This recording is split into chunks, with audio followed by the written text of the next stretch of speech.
In the making of life, in the very nature in which we are, there is something called as masculine and feminine. Unfortunately, we have created a world where our idea of success and well-being is overwhelmingly masculine. You must understand, I'm not talking about male and female, I'm talking about masculine and feminine. A man is capable of being as feminine as he wishes to be in terms of his thought, in terms of his emotion, when he wishes to be. Similarly, a woman is as capable as a man to be as masculine as she wishes when the situation demands or when such actions are needed. Right now we have created education systems which are purely masculine, which is producing women also. Whether you like it or not, unfortunately, the idea of success has become masculine. Those who want to be successful, even if they're women, they're becoming like this, which is a serious damage to humanity. If you take away the feminine from the world, everything that's gentle, everything that's beautiful, everything that's aesthetic, everything that is the subtler aspect of life will disappear, and only providing and survival aspect of life will exist. Right now, there is a serious concern about this. See, 25 years ago, in a normal conversation, nobody would think it's worthwhile discussing economy, isn't it? We talked about the weather, we talked about juicy things in the town. We never talked about the economy. Today in every conversation, everybody is talking about the economy.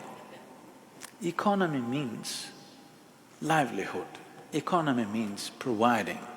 This is purely masculine in nature.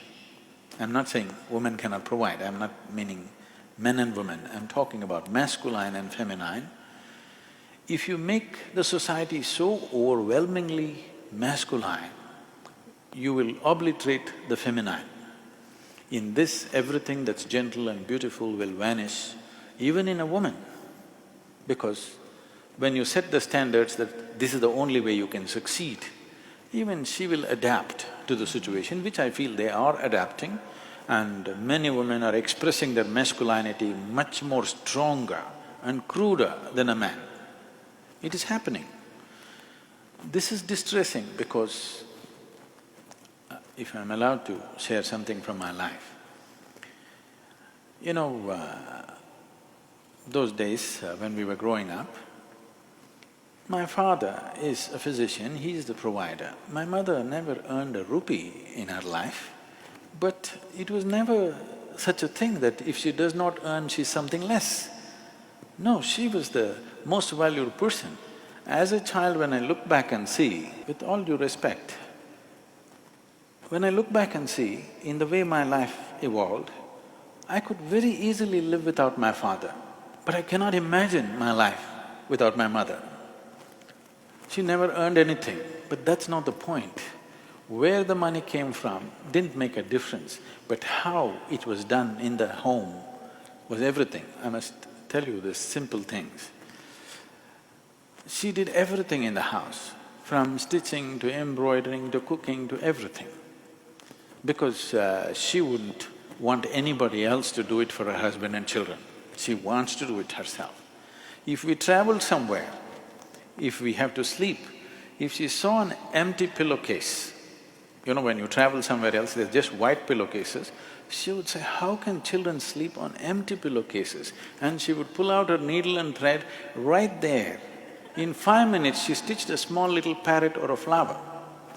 This little green parrot, I stared and I slept.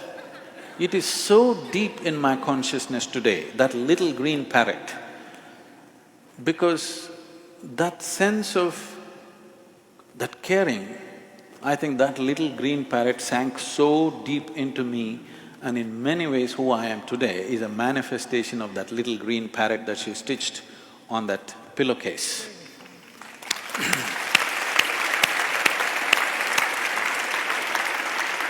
So, This is feminine. I'm not saying everybody has to embroider, but I'm saying that sense of concern is feminine, and this needs to happen. In the system of yoga, when you know, the Hatha yoga is a common word being used everywhere without knowing the meaning generally. Hatha means… Ha means sun, Ta means moon. That means balancing the masculine and the feminine within yourself. Only when these two things are properly balanced within you, you are a full-fledged human being, otherwise you're a lopsided human being. The Adi Yogi, who is the originator of yoga, I know in California you think it's Madonna who did it. Adi Yogi is symbolized as the ultimate symbol of man. And how he is symbolized is, all the images are, one half of him is woman, another half is man.